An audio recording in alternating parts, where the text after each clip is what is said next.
प्रधानमंत्री नरेंद्र मोदी ने केंद्र बजट पर कहा, देश को विकास की नई ऊंचाई पर ले जाने वाले इस महत्वपूर्ण बजट के लिए मैं देशवासियों को बधाई देता हूं।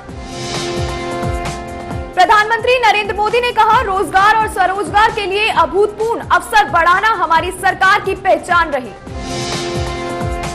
प्रधानमंत्री नरेंद्र मोदी ने कहा, हम सब मिलकर भारत को विश्वसनीय निमंत्रण केंद्र बनाएंगे। इस बजट के लघु उद्योग के लिए ऋण की आसानी बढ़ाने वाली नई योजनाओं का किया जाएगा ऐलान। वित्त मंत्री निर्मला सीतारमण ने कहा, सरकार अगले 5 वर्ष में बुनियादी ढांचे के लिए मजबूत राजकोषीय समर्थन बनाए रखने का कर रही है प्रयास। वित्त मंत्री निर्मला सीतारमण ने कहा, प्रधानमंत्री ग्राम सड़क योजना के चौथे चरण की जाएंगे शुरुआत। ग्रामीण बस्तियों को सभी मौसमों के अनुकूल सड़कें कराई जाएगी उपलब्ध। वित्त मंत्री निर्मला सीतारमण ने कहा, असम हर साल जूझता है बाढ़ से। असम को बाढ़ प्रबंधन और संबंधित परियोजनाओं के लिए मिलेगा सहायता। वित्त मंत्री निर्मला सीतारमण ने कहा, वित्तीय घाटा 2024-25 तक सकल घरेलू उत्पाद का 4.9% रहने का अनुमान। उत्तर प्रदेश के मुख्यमंत्री योगी आदित्यनाथ ने कहा, प्रधानमंत्री नरेंद्र मोदी के मार्गदर्शन में वित्त मंत्री ने देश का आम बजट किया प्रस्तुत। केंद्रीय स्वास्थ्य मंत्री और भाजपा के राष्ट्रीय अध्यक्ष जेपी नड्डा ने कहा, इस बजट में मात्र शक्ति के आगे बढ़ाने की छिपी है कृषि विकास का भी आधार। उत्तर प्रदेश के उप मुख्यमंत्री ब्रजेश पाठक ने कहा, जो बाइडेन प्रस्तुत गया है वे विकास भारत के संकल्प को पूरा करने वाला। केंद्रीय मंत्री चिराग पासवान ने कहा, मैं मानता हूं कि विकसित भारत के निर्माण में यह बजट होगा बहुत सहायक सिद्ध। दिल्ली केंद्रीय मंत्री शिवराज सिंह चौहान ने कहा, यह बजट विकसित भारत की नींव रखने और शक्तिशाली भारत के निर्माण का है बजट। छत्तीसगढ़ के मुख्यमंत्री विष्णुदेव साय ने केंद्र बजट पर कहा, यह बजट वास्तव में ऐतिहासिक बजट, इसमें कृषि और रोजगार पर दिया गया विशेष ध्यान। केंद्रीय बजट 2024 पर केंद्रीय मंत्री धर्मेंद्र प्रधान ने कहा, रोजगार के लिए अनेक योजनाएं, मध्यम वर्ग का होगा शक्तिकरण। केंद्रीय बजट 2024 पर भाजपा सांसद रविशंकर प्रसाद ने कहा, यह बजट भारत के विकसित भारत होने के मार्ग को करेगा और मजबूत। समाजवादी पार्टी सांसद अवधेश प्रसाद ने केंद्र बजट पर कहा, ये जो अल्पमत की सरकार है उसे बचाने का बजट। भाजपा सांसद बीडी शर्मा ने केंद्र बजट पर कहा, प्रधानमंत्री मोदी के तीसरे कार्यकाल में जो बजट पेश हुआ है उसके लिए मैं प्रधानमंत्री मोदी और वित्त मंत्री निर्मला सीतारमण को करता हूं धन्यवाद। केंद्रीय बजट 2024-25 पर केंद्रीय मंत्री हरदीप सिंह पुरी ने कहा, विपक्ष का तो काम है खुश ना होना।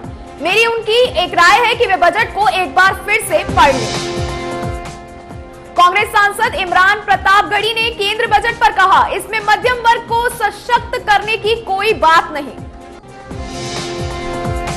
केंद्र बजट 2024-25 पर कांग्रेस के राष्ट्रीय अध्यक्ष मल्लिकार्जुन खड़गे ने कहा, यह एक बहुत निराशाजनक बजट है। अपने सिंहासन को बचाने के लिए लाया गया है ये बजट। केंद्र बजट 2024 पर मणिपुर के मुख्यमंत्री एन बीरेन सिंह ने कहा, जनता और व्यक्तिगत रूप से मैं भी ये उम्मीद कर रहा हूं कि ये बजट प्रधानमंत्री के विकसित अर्थव्यवस्था के लक्ष्य को प्राप्त करने का होगा द्वार।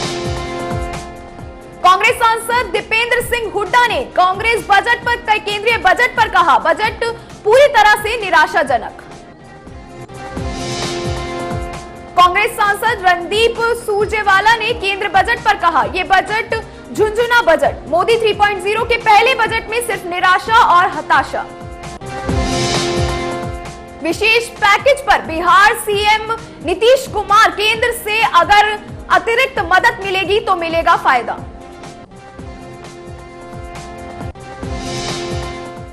सांसद मनोज झा ने केंद्रीय बजट पर कहा, बिहार को विशेष राज्य का दर्जा चाहिए, हम इसे लेकर रहेंगे चाहे इसके लिए सरकार ही क्यों ना बदलनी पड़े।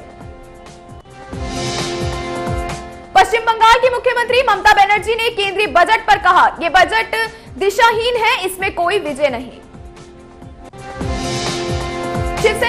शिवसेना नेता संजय राउत ने कहा, 10 साल से प्रधानमंत्री बजट पर बात कर रहे हैं, बजट से आम जनता को 10 साल में क्या मिला। केंद्रीय सांसद प्रमोद तिवारी ने केंद्रीय बजट पर कहा, ना ही न्यूनतम समर्थन मूल्य का जिक्र हुआ है और ना ही किसान सम्मान निधि बढ़ी है। केंद्रीय बजट 2024 पर किसान नेता राकेश टिकैत ने कहा, केंद्र को यह बजट कागजों पर तो ठीक लगता होगा, लेकिन जमीनी स्तर पर इससे किसानों को कोई फायदा नहीं। जेकेएनसी नेता अमर अब्दुल्ला ने कहा, अभी हमारे 2-3 अहम मसले, जम्मू कश्मीर में बेरोजगारी सबसे अहम मसला। गुजरात सीएम भूपेंद्र पटेल ने कुरंगा गांव में देवभूमि द्वारका कलेक्टर और अन्य अधिकारियों के साथ की समीक्षा बैठक। हरियाणा सीएम नायब सिंह सैनी ने बजट पर कहा, यह बजट विकसित भारत के निर्माण में लिखेगा एक नया अध्याय।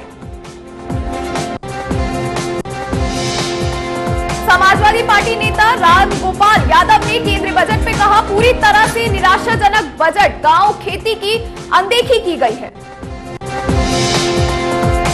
केंद्रीय बजट 2024-25 पर सांसद चंद्रशेखर आजाद ने कहा, महंगाई पर कोई लगाम नहीं लगाई गई। हिमाचल प्रदेश के मुख्यमंत्री सुखविंदर सिंह सुक्खू ने कहा, हम चाहते हैं कि आपदा के लिए हमने 9,000 करोड़ की जो मांग की थी वह हमें मिले। केंद्र बजट 2024-25 पर केंद्र राज्य मंत्री बीएल वर्मा ने कहा, ये देश की उम्मीदों से भरा बजट गरीबों, युवाओं और मध्यम वर्ग को सशक्त करने के प्रावधान।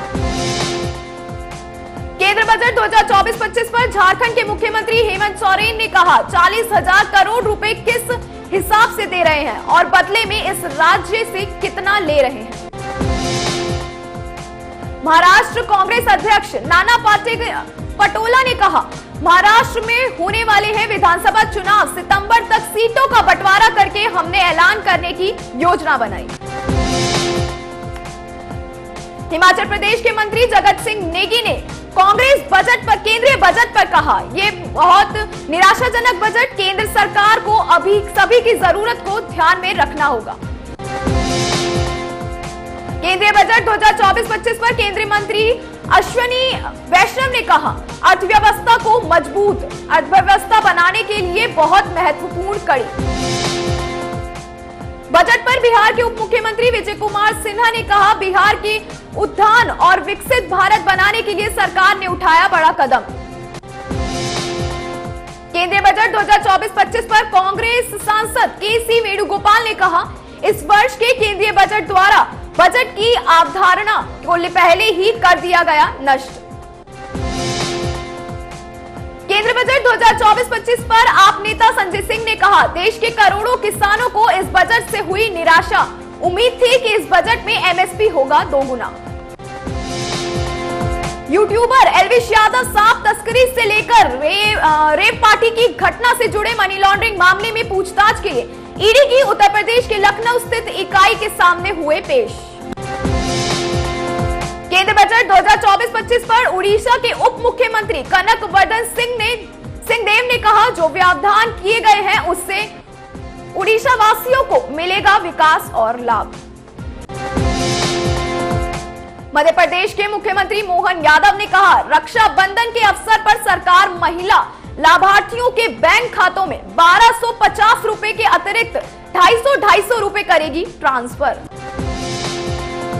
केंद्रीय मंत्री ज्योतिरादित्य सिंधिया ने कहा, यह बजट स्पष्ट तौर पर बताया है कि आज भारत विश्व स्तर पर हो रहा है अग्रसर। केंद्रीय बजट 2024-25 पर उत्तराखंड के पूर्व मुख्यमंत्री और कांग्रेस नेता हरीश रावत ने कहा, इस बजट में कई बातें सामान्य। केंद्रीय बजट 2024-25 पर कांग्रेस नेता प्रमोद तिवारी ने कहा, जहां गैर भाजपाई सरकार वहां पूरी तरह से ब्लैकआउट किया गया। केंद्र सरकार केंद्रीय बजट 2024-25 पर बीआरएस नेता केटी रामन राव ने कहा, भारत सरकार की तरफ से तेलंगाना को पिछले 10 साल में मिला 0।